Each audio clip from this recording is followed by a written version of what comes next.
We are talking and the TV volume's up.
Hello. Hello, can you hear us okay? Yep. Yep. I could hear and see you. Excellent. Cool. I had to swap around a few links and stuff to get going, but yeah, awesome. No problem. Us too. So maybe we can start with quick introductions, and then we'll have a brief presentation and mostly just want to have a conversation about this Pattern Lab in production concept. Yeah, yeah, that's awesome. Yeah, I certainly am not prepared for anything. So yeah, it's happy just to chat and hear what you're all up to. Cool, totally. Well, maybe we'll let you do a quick introduction. You know, you're Brad Frost, the creator of Pattern Lab. So for anybody who watches this recording, maybe give us the elevator pitch about like what's Pattern Lab for people who haven't heard of it. Yeah. So a couple years ago, I guess I was looking for ways to make more modular sort of front-end designs, I guess. And so that sort of led to this idea of sort of what's essentially just began as like nested includes, right? Like little patterns included in bigger patterns, included in even bigger patterns. And that sort of, yeah, that sort of led to the creation of Pattern Lab.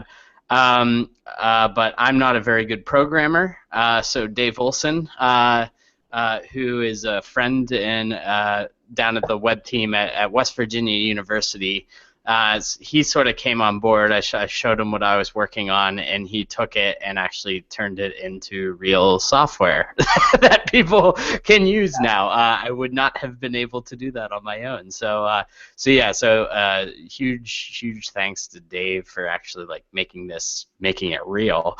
And so Pattern Lab is this sort of I still have a hard time explaining it.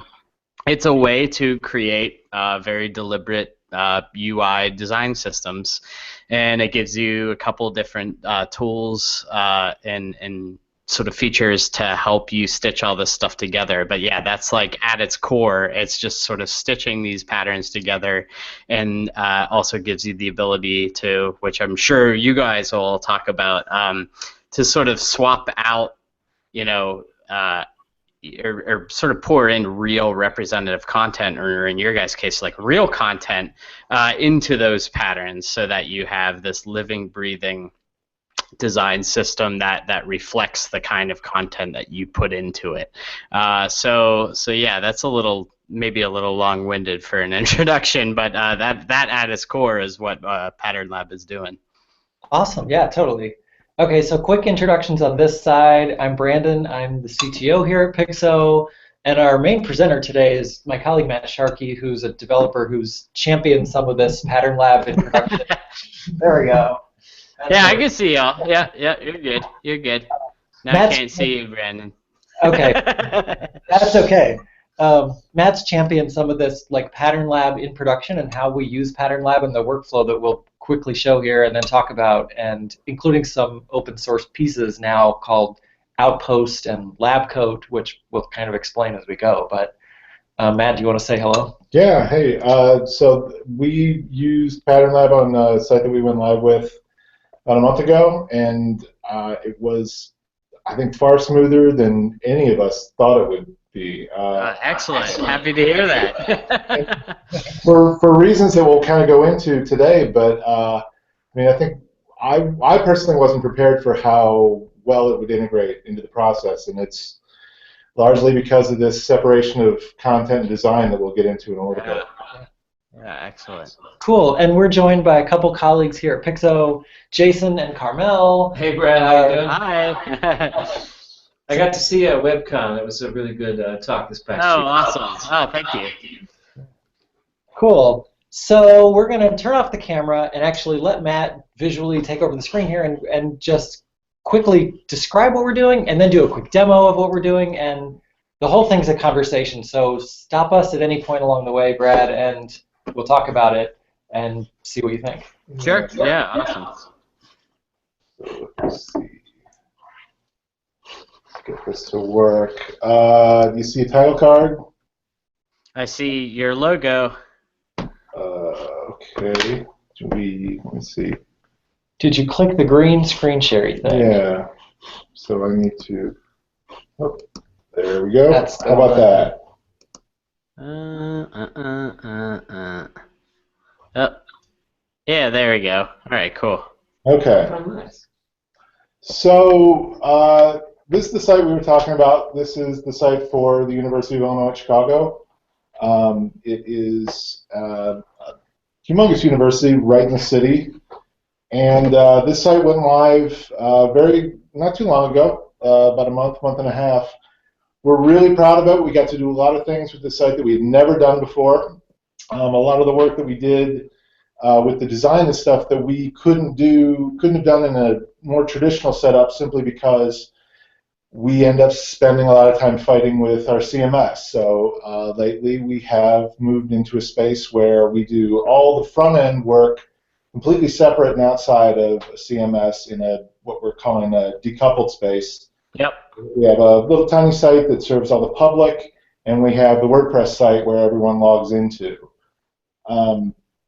What we notice with this site, like we see with a lot of sites when we start putting it together, is that there's a lot of repetition.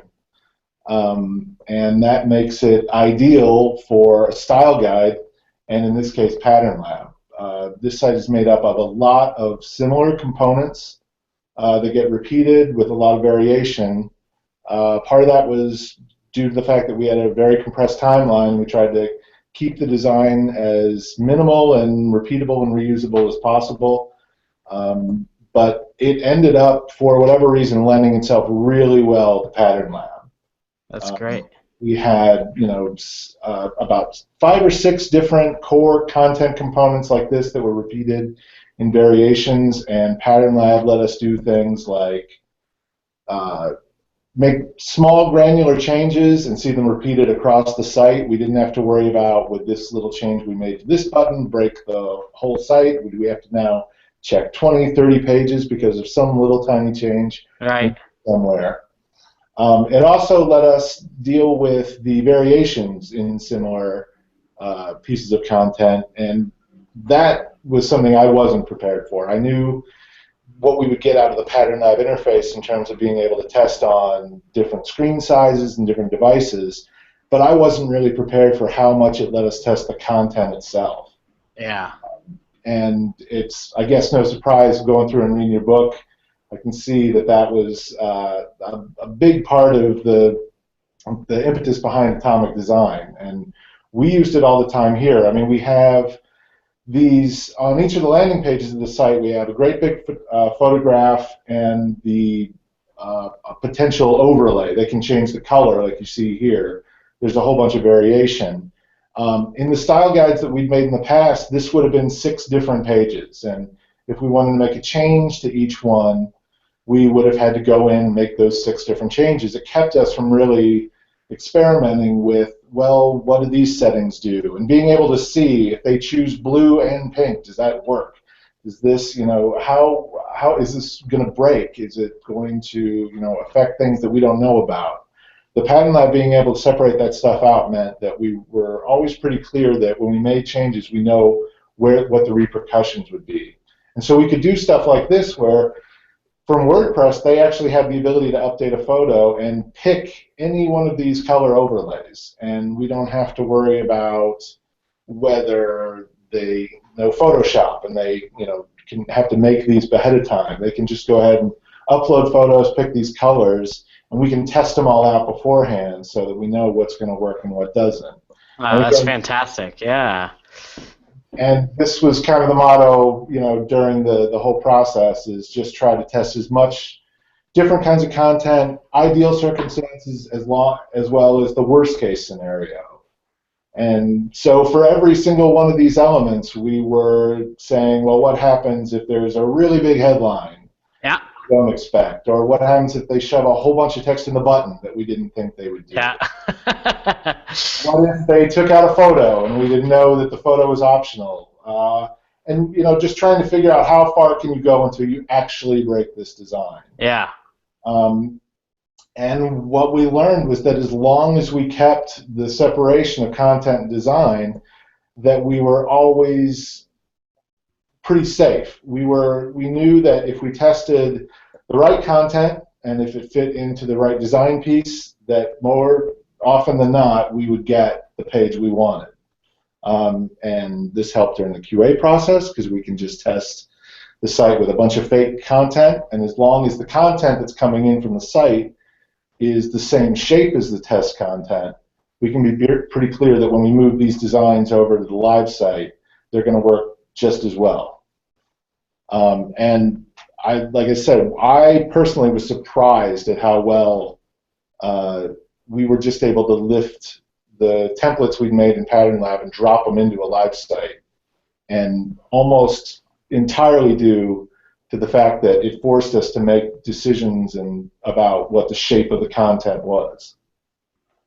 And so going forward, we'll talk a little bit more about, we'll take a look at maybe demo a little bit of the code, but going forward, we are trying to think of as many uses for that content as possible. Like, can we use it to run tests on our live site to make sure that the content is the right shape for the templates? Will it let us know if there's a variable missing that a template expects, or if it's something we thought was optional is not optional, something just the opposite? So there's all sorts of things that, because we know so much about the content, now we're just trying to figure out where can we use this. So that's kind of my part of this. If we want to. Yeah, let's do the quick maybe demo thing and maybe take a step back and just show what the moving pieces of this all are. Yeah. So we'll go in and take a look. I guess we'll screen share what? I think if you do entire screen, then you can switch, yeah. Okay. So we can take a look. Ooh. Whoa, that's awesome. Inception. Okay. So over here we've got, this is our pattern lab for the UIC site. And the two windows in the back, we actually have Grunt running to handle all of our stylus stuff. And then on the right side here is Pattern Lab itself, which reload this, you can see all the busyness going on in the background. What we thought we'd do here is kind of show you the type of thing that was happening late in the process for us. And I think we'll go ahead and undo what we did. We had this little, on our footer, we have all our social media links. And let's say we'll do the opposite, I guess, of what we did before, which was, let's say they decided they're done with Instagram. Yep. And so they take it out here. They go in, and of course this will run. Yep. Our grunt task will run when the data changes and rebuild everything. When we go back to the pattern lab, it's there. Whoops. Our stylus finished. So when we go back to pattern lab, we can see that it's so slow that it's gone. Yep. This template is now. This will go through QA. This little test. We'll check it, make sure it didn't break on anything. But the minute that we've done that, this is ready to deploy. Right. What was really cool for this whole project was the front-end developers only worked in Pattern Lab, never spun up a CMS. So they never spun up the Vagrant, which has the WordPress instance in it, and that actually serves up the site to public visitors. They were only working in Pattern Lab in the front end, adding atoms and molecules and components here, just like this, and kind of test driving them with test content here to check them out. But then as soon as they would check it in, the live site uses all those exact components, the pieces from Pattern Lab, to host real requests. So Right. it kind of changed the workflow and let the whole front-end team not have to worry about the CMS, a server, a Vagrant, a VM, anything. Right, right. And that was sort of very much, I'd say, one of the big sort of driving forces behind sort of making this thing in the first place.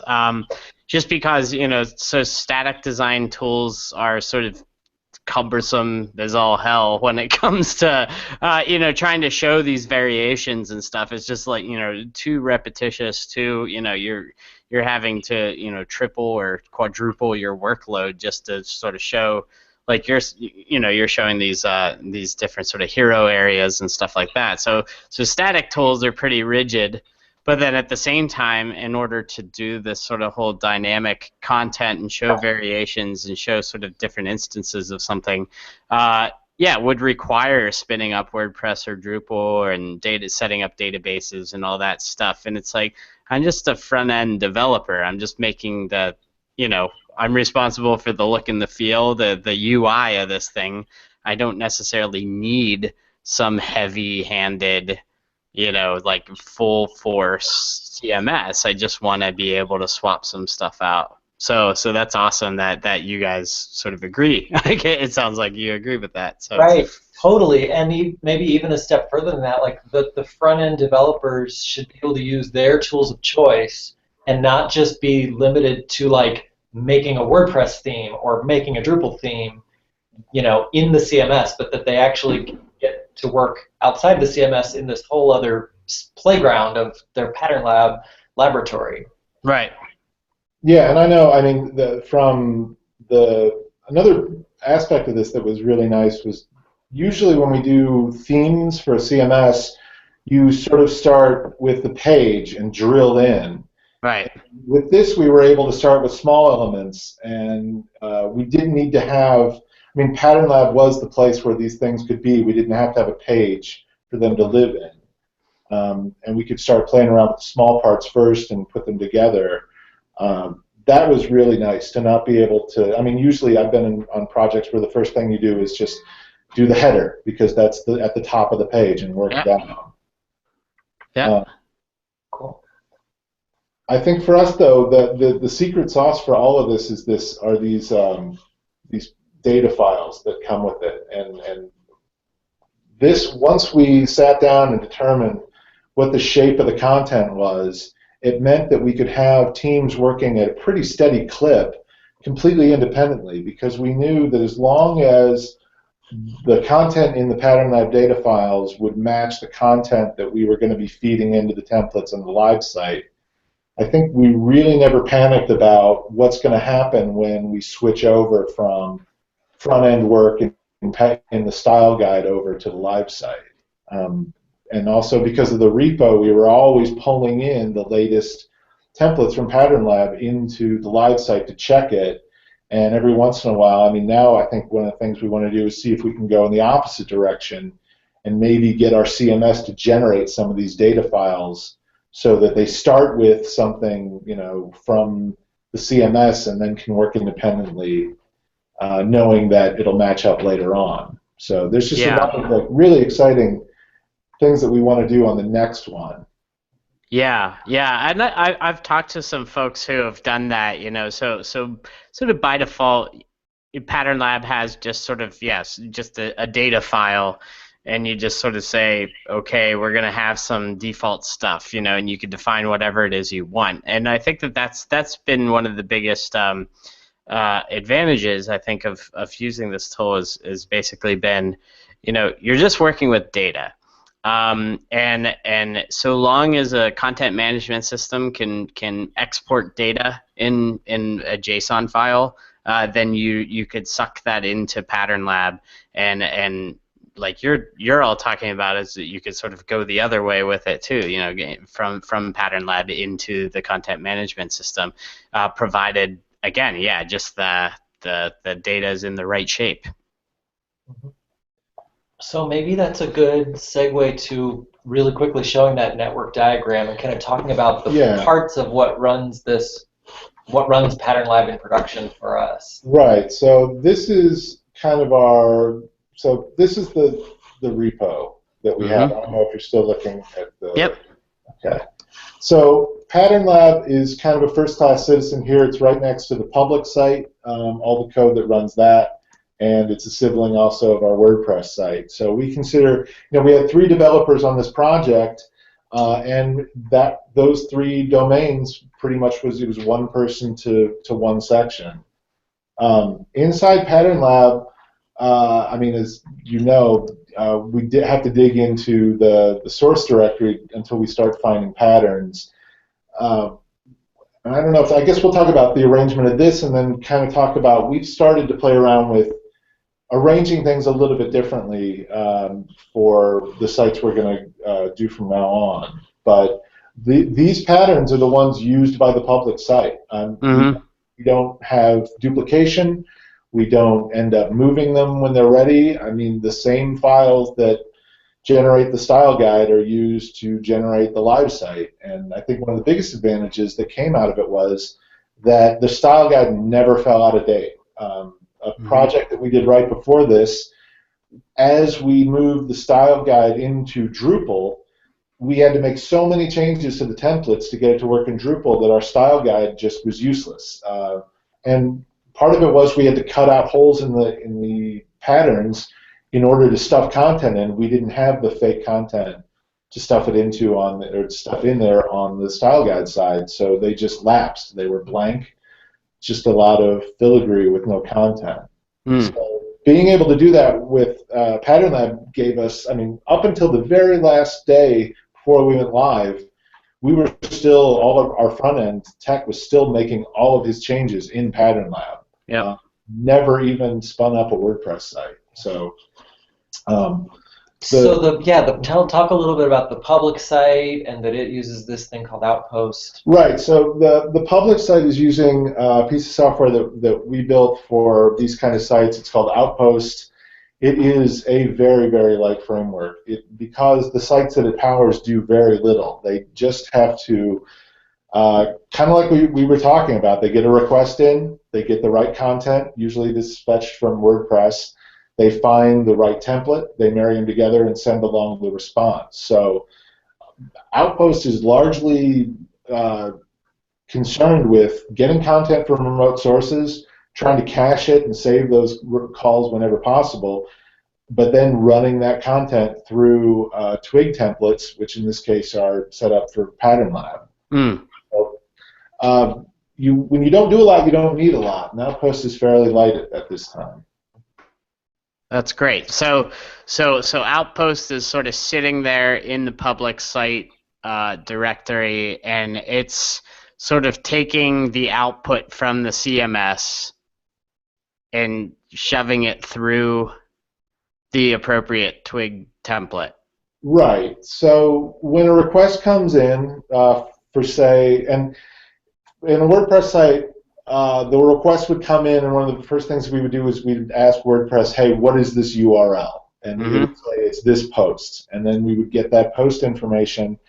And then the next step is kind of taking what we get from WordPress and changing it. We have adapter classes to make it look like the data files in Pattern Lab. So pretty much all the custom code that goes on in Outpost is all about making foreign content look like Pattern Lab data. Awesome. And it uses the WordPress REST JSON API, which is I know it's going to be in WordPress core soon, but it's a plugin to WordPress that exposes all of WordPress's content in a friendly JSON format for consumption by Outpost or any other service. Yeah, I mean, you can see so the source file is most of the custom code for the site. It's the stuff that we built just for this site, and it is almost entirely representative content. It's objects that represent things. Right. And so almost all of the work that we do when we build this page is we gather together content, most of it from WordPress, some of it comes from other places, but then we wrap them up in these objects, which Pattern Lab understands. And that was one of the other really cool things about using the Twig version, is that we don't necessarily have to convert these into anything. We can make an object, and as long as it has all the right properties and methods, Twig will treat it just like it would one of those big JSON objects. Yep. So like I said, it was just at every step of this, we would find something that just worked better than I personally had thought it would. I think if we get into the Pattern Lab part of this, we can start to talk about what we're doing with Lab Code a little bit. Yeah, let me say one thing about WordPress first, just for a second. So, WordPress here is like another first-class citizen, next to the Pattern Lab and next to the public site powered by Outpost. And the job of WordPress in these sites is much, much smaller because WordPress is never viewed by the public at all. WordPress is only a place where the authors of the content go to log into at a special URL, like cms.mysite.com or something. Yeah. So, Right. So WordPress can be lean and mean and do a lot more simply with fewer plugins and fewer complexity or fewer kind of upgrade difficulties over time, when the sole job of WordPress really is to be a great editing tool. Yep. That's a great place for people to contribute, edit, revise, update content, and then it just gets pushed out in the JSON REST API feed to Outpost and merged with the Pattern Lab templates. So it's nice to let the CMS do a really small, kind of decoupled microservice style job, something that the CMS is really good at. And we've done this with WordPress, but also with Drupal. And it's a lot cleaner to make the CMS do the part it's good at, but not have to be in charge of running your whole website and dictating the tools for how you build your whole website. Yeah, and WordPress and sort of my background has been hacking away at, at WordPress themes and stuff, and it just gets so sloppy wherever you have this sort of, the PHP sort of logic, and then jumbled in it is some divs and paragraphs and whatever, and I never did like that, and so that's really cool to see that. But again, like I personally, I love WordPress. It's just I just always had an issue with the fact that they never really had any really clean templating. It was always just sort of a big jumble. So it sounds like you're all solving that by sort of letting WordPress do its thing from an admin standpoint, so that the main interface, WordPress's admin interface is sort of what it's there for, and then you're sort of just taking the data out of that and then putting it into a cleaner system. Yes, exactly. And so, like on the screen here, this is, the WordPress site, which really looks like nothing at all. Yeah, this always cracks me up. You can go here. It's doing this. This is a thing that WordPress is doing. It just has no idea that no one is watching it do that. Right. That's funny. But no, I mean, all of my frustrations with CMSs have always been with theming. Divitis. Yeah, and just the kind of subtle arrogance of a piece of software that is going to make a lot of presumptions about the way that you want to build your site. And I think that once we did this, once we kind of removed a lot of the responsibilities from the CMS, I was amazed at how much more I liked it. I mean, instead of fighting with WordPress, you realize all the things that it does really well. Every single one of those things having to do with actually managing content and not presenting it. Right. Yeah, that makes perfect sense. That's really, really cool. Yeah, so I guess, do we want to move forward and talk a little bit about like what we want to do next? Yeah, maybe describe lab code and kind of the different ways of structuring repos and kind of wrapping up Pattern Lab with lab code. Yeah, so one of the things that we ran into, and again, this is why it's really fun to talk to you, because there were things that either we didn't have enough time or we didn't have the experience to understand that the parts of Pattern Lab that did tend to get in our way. And one of them was the fact that the Pattern Lab code sort of surrounds all of the custom content. So in order to get into all of our templates, we have to dig into all of the Pattern Lab core and get into the source, which is still kind of mingled with some elements with the style guide. When we worked on a multiple developer system, what we found was that there was a lot of repetition. When we started using multiple projects, there was a lot of duplicate code in the repos. So one of the first things we started to look at was if we could move Pattern Lab to something that could be purely managed by a package manager. The same thing that we're doing with Bower and Node and Composer. And that was kind of the genesis of lab code, is that lab code is, and let me pull up just while we're talking. Yeah, maybe pull up the website and tell us. Whoa, we're back to the internet scroll. And tell us kind of what your definition of what lab code is to the world. Where did we put that? Remember? Let's do this. Oh, let's just pull it up again. Yeah. So, right. So lab code is our sort of Pattern Lab library that we've been using on the next set of projects that we're working on. But it's totally open source and like free here on GitHub for anyone to use and contribute. So it's not really ours, but we started it. And yeah. We needed something that was a little bit more streamlined. I think a lot of the pattern including syntax, which is in the, I think maybe primarily the mustache version, we kind of we didn't need the amount of fuzzy matching that was available. So we were pretty strict about how you could include patterns, and what that let us do is make a Twig template loader, which was a lot faster, because it really just, there's two ways to name a pattern. You can either use the partial syntax or you can use the path syntax, and we were able to make something that could cache that really quickly. We ended up speeding up pattern generation. It's something that is in packages now, so we can pull it in that way. And we're still cleaning it up for a 1.0 release.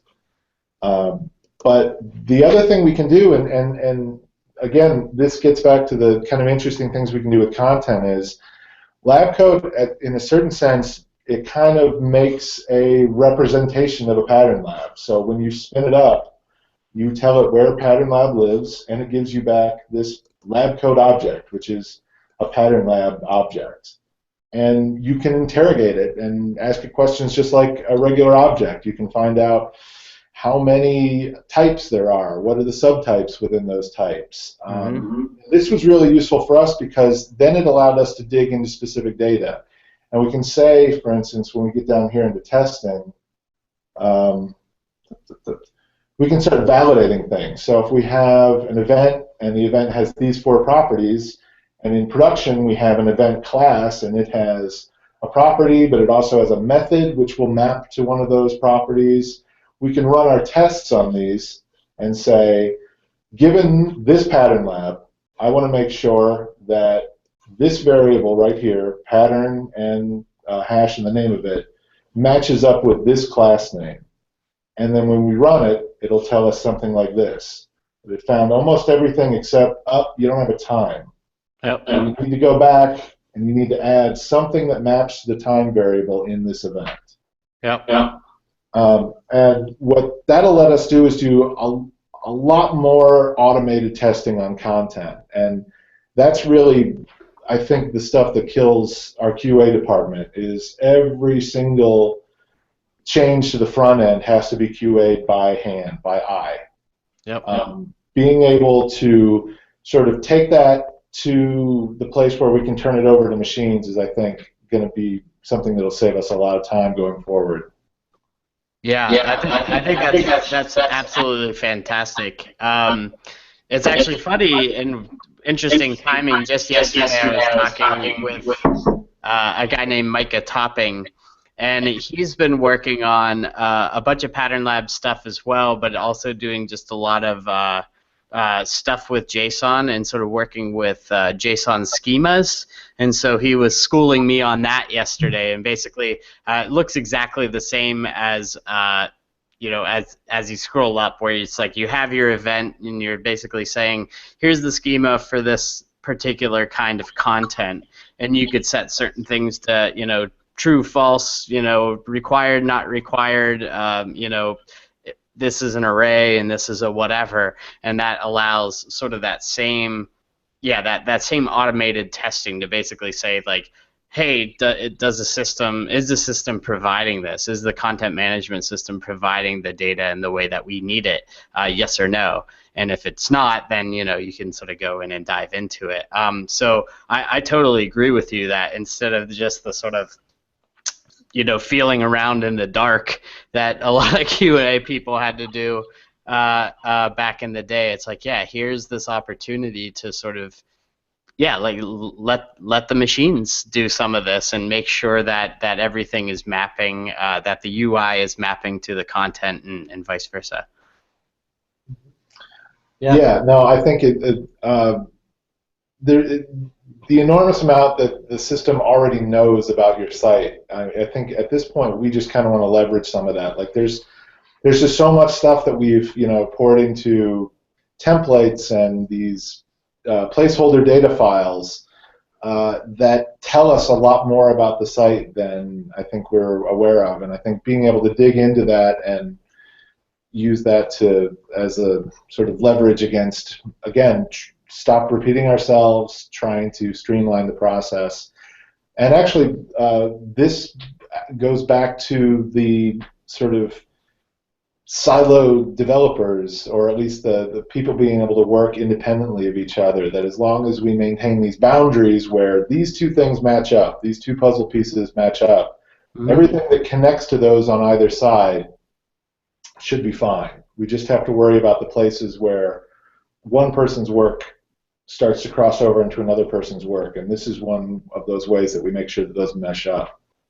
That's really cool. Yeah, that's definitely. This is all sort of surreal actually in a way, because this is all stuff I've had in my mind. Where as sort of more a front end person, I'm just going, yeah, it'd be really cool to just be able to give them something that, give the people that are actually plugging this into a back end system, to be able to give them what they need, and not just a hint at it, but actually literally giving them the stuff that they could latch onto. And it looks like you have all done it. You've actually made it work, so that's really cool. Yeah. Cool. So cool. So yeah. So lab coat. So just go over, I guess, like sort of high level again, like what exactly it does. Like, I get that it's sort of like matching. It's sort of creating a bridge. Is that safe to say, or how are you? Yeah. So I think the impetus was to just have something that we could, where all the functionality of Pattern Lab that we needed was in the vendor library. Okay. It wasn't kind of mingled in, but when we started, and just to riff on that for a moment, like where the patterns, the atoms, the molecules, all the little template files and pieces of CSS and HTML, those can all be in your repo, structured how you want them. But the actual Pattern Lab part itself can get included through like Composer and Packagist and slurp in when you run a build, so that things can kind of be structured inside out. Is that, Matt, a fair way to summarize? Yeah, I can pull up, I think, this is the old site. So we started on a project where we were using lab code, and now back to where I started, and we kind of, in the same way that we had Pattern Lab as a kind of top-level directory, we started thinking about, well, on these sites, especially the CMS sites, there's a lot of things that are used all over the place. So we're starting to think about, well, what if our templates directory was a top-level directory? What if all the site assets were in an asset directory that was a top-level directory? What are the things that are really most important to the site? I'm going to find it one of these days. Let me see. Is this it? Nope, there's no. Anyway, I'll keep talking. So I think with the next generation of it, we really started to think about, can we make the repo just the things that are completely unique to this project? And how much common code can we push to stuff that's handled by a package manager? Like, as much as possible, we wanted to have our repos be really light, be really dedicated to the project at hand. And this is a part of that. We might have a winner here. Woohoo! Okay, so here we go. Yeah. So in this case, I think we may have been doing work on development. We have, like, all of our assets are now top-level items because we use them everywhere. We're no longer burying things in themes. We're doing. Right. These sites are almost entirely design focused and handcrafted. So our templates and our asset files, our styles, all those are going to bubble up, and a lot more of those are going to be top level things. In Pattern Lab, the whole Pattern Lab isn't checked into the repo. The whole Pattern Lab here is included in a build. It gets downloaded and dropped in, right? Yeah. So our Pattern Lab directory just contains the patterns, and it contains any files that are needed for the style sheet. And we try to keep it that small. Those are the things that will change from project to project. Almost everything else we keep the same. So we try to move that stuff to our lab coat file. So that's where a lot of that stuff resides now. The things that build the style guide, that allow us to render it. Yeah, we can take a look at the composer file right here. It loads lab code and outposts. Yep. And loading lab code then gets what it needs from pattern lab. It grabs Twig, it grabs, so we're using, that's a good point. We are using the pattern lab UI. So when this builds, and we can take a look at the lab code composer file, we are using, the pattern lab style guide, and we're using Twig. And because we love the UI, it's fantastic. That was something we absolutely didn't want to give up. We kind of wanted to integrate it into our process a little bit more and hopefully make it, because the other thing is that since we use Grunt so heavily, a lot of the things that Pattern Lab was building for us, we didn't need. We really just needed it to compile the style guide. And in terms of moving assets over or minifying scripts and styles, we were perfectly comfortable letting Grunt do that. Yeah, and that's certainly been part of.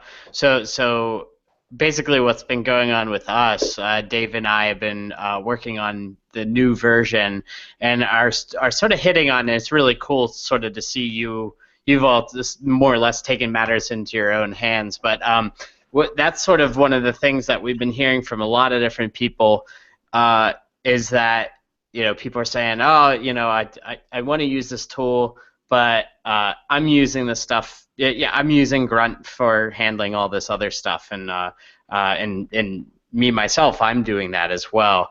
And so we're actually sort of taking a step back with the new version, and sort of like, other tools like Grunt and Gulp and whatever, they're sort of handling that. But then also, like, the pattern engine, it's like, you're all using Twig.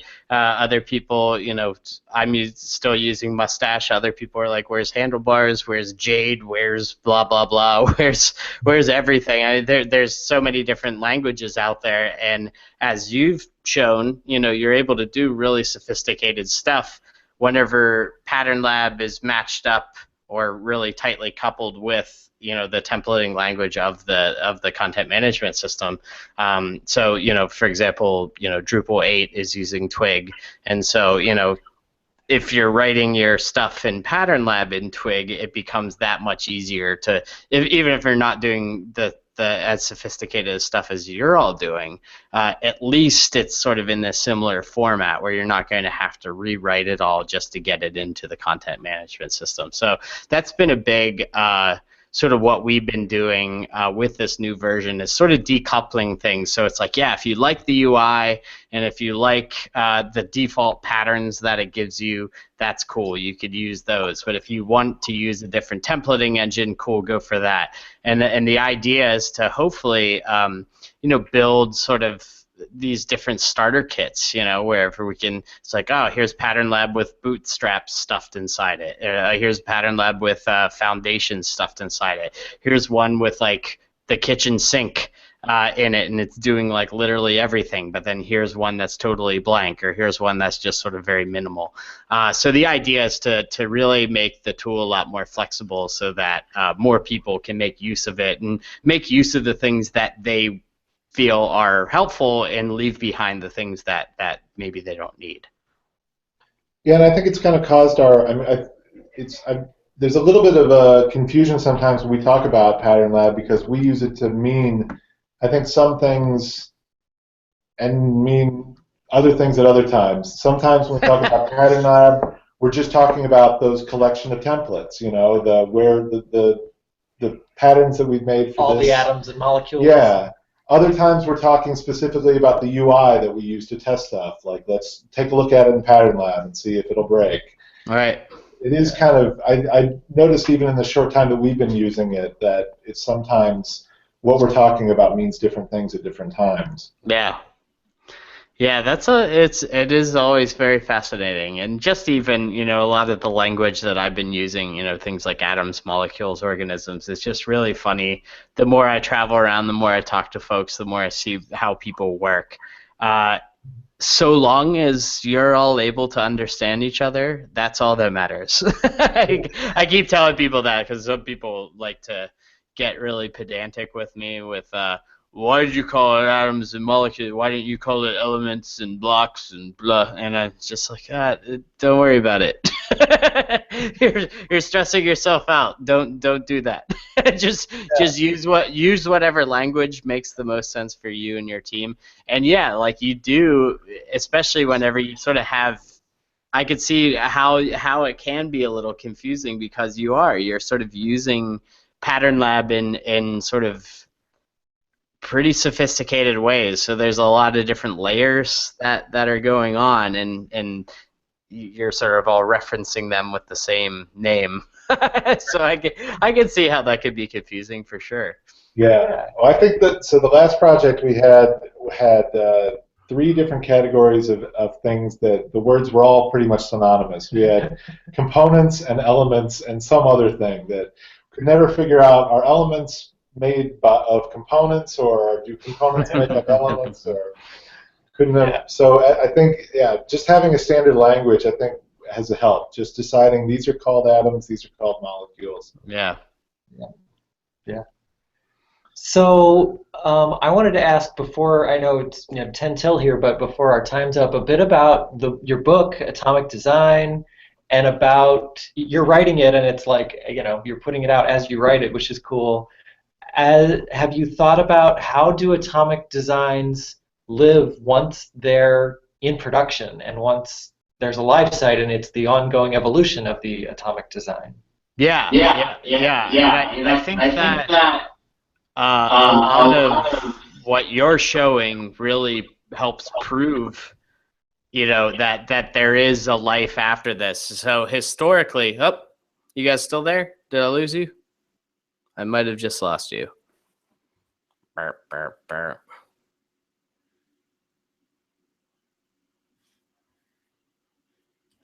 You guys there? Uh-oh, we might have lost you there for a sec. Yeah. Maybe internet glitch. Okay. The Pixo team is still here. Brad, all right, excellent. Yeah, I can see. Yep, I can see you and all that now. So. Oh, now we're back. Now we can hear you. Can you hear us? Okay. Okay. Yeah. I'm getting some feedback from maybe your end. The volume being up pretty loud, maybe. But yeah. I mean, I think back to your question about sort of these atomic design systems living on well after they've been created.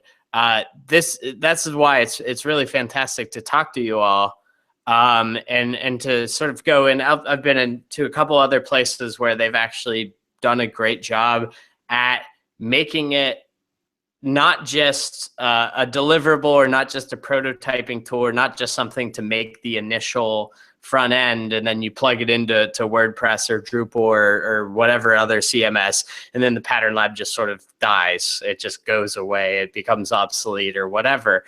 There's a tremendous opportunity to sort of create these living, breathing design systems. Like organizations like Lonely Planet, they've created their own sort of custom system that they call Rizzo. And it's like, yeah, they have their production environment and their style guide, their pattern library totally in sync. And that if you make a change to one molecule, right, if you're making a change to this one little pattern, that's going to propagate out anywhere that pattern is included in their live production environment. And that is the huge opportunity right there. So thanks. But yeah, I think that's the huge opportunity. And again, what Dave and I have been focused on with this new version is trying to make the tool as flexible as possible so that, again, people can use the languages, the templating engines, the whatever, YAML markdown in addition to JSON and stuff like that. Whatever sort of is more comfortable or more, how they're set up, we want to be able to have the tool be as flexible as possible so that they could do things like you're doing, which is launching sites, having these things sort of very much married together, so that Pattern Lab becomes the part of the workflow. It becomes, instead of going, oh, we need to make a change to the site, you don't leapfrog over the pattern library and into the production environment, and then all of a sudden the pattern library just becomes obsolete and outdated and gets ignored, and it's like, let's just burn it to the ground. And I've seen that happen a million times. And in fact, my own projects, the ones that I've been handing off to clients because they don't work at their organizations, and unfortunately our project scopes weren't sophisticated enough wherever it's like, okay, we're going to spend a couple weeks to sort of get Pattern Labs set up on your end and sort of spend the time to try to bridge these things together. It was sort of like, here's your website, and like, have a good day. Have fun with that. And unfortunately, I see that as a tremendously big missed opportunity. And so that's why it's so exciting seeing what you're all doing, because you're actually bringing our aspirations to fruition. So it's really cool. Maybe. Okay. We're back. One final question I wanted to also ask is, a couple years ago I heard a talk, it was 4 years ago, from Lou Rosenfeld, the guy who wrote that book. Information Architect. The Polar Bear book, yeah. The Polar Bear book by O'Reilly. And his whole mantra for about a year there was, redesign is dead, or redesign must die, and that we should stop redesigning websites at all, and they should just be incrementally improved one little bit at a time. And 4 years have gone by, and I guess I feel like in our business, redesign is alive and well, whether we like it or not. But maybe we're starting with some of this stuff to get the tools that redesign finally can die. Yeah. So I wondered what you thought about redesign and its future. Yeah, I think that you hit the nail on the head, where I think that with tools like Pattern Lab, with establishing pattern libraries and design systems and all of that stuff, what we're doing is we're laying a foundation. So that even when the time comes, wherever 4 years down the line or whatever, the university comes back and goes, oh, this design is horrible or whatever. We like to do that because we just get bored with it. It doesn't mean that you need to burn everything to the ground and start from scratch, because whenever you do a big redesign, even if it was just a tremendous, huge aesthetic overhaul, UX overhaul, you're still going to have things like buttons. You're still going to have things like tabs and form fields and image types and hero images and all the UI components that are currently making up the site. So I do think that you're totally right, and Lou's right, that this notion of redesigns, these big honking redesigns where we just sort of burn everything to the ground and say, well, no, we're going to do it right this time. I think that what we're all doing right now with this pattern-based design development and more or less philosophy mentality is where we're paving the way to do incremental, or sometimes maybe even not so incremental, big changes to a design system. That doesn't necessarily mean, in order to make those changes, you don't have to throw the baby out with the bathwater, right? We don't have to burn the whole design system down in order to make, again, sometimes radical changes to the design. So that personally makes me really excited. I think the flip side of it is, though, that the philosophy makes it incredibly easy, theoretically, to swap out the design entirely. That if the content is the same, if they love WordPress, and they're not going to change a thing about how WordPress is set up, as long as you use those same content shapes, you could theoretically lift one Pattern Lab out and drop another one in with almost no disturbance. Yeah. Right, so it's like redesign is easier, or redesign is possible, or something. Yeah, But I'd consider that to be a positive. That's an opportunity that wasn't previously available, right? Yeah, and that always troubles me whenever people couple in a redesign with a replatforming of a CMS and stuff. It just seems like such a bad idea. They're sort of two different projects altogether.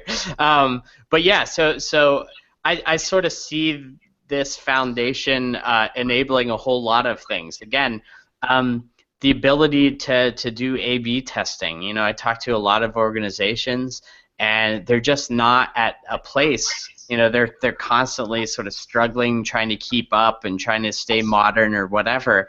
And by establishing these pattern libraries, by having sort of a sophisticated system like you were just showing me, you know, here comes this opportunity to say, well, maybe we should try tabs here or this other sort of UI, treatment rather than the way it currently is, and we can run an A/B test, and we could say, okay, this UI pattern is performing better than the other. So you can make more deliberate, educated sort of decisions once you have a system like this in place, and I think that is just again sort of lends itself to that whole like death to the redesign, the big honkin' redesign, just burn it all down and piss off all your users in the process.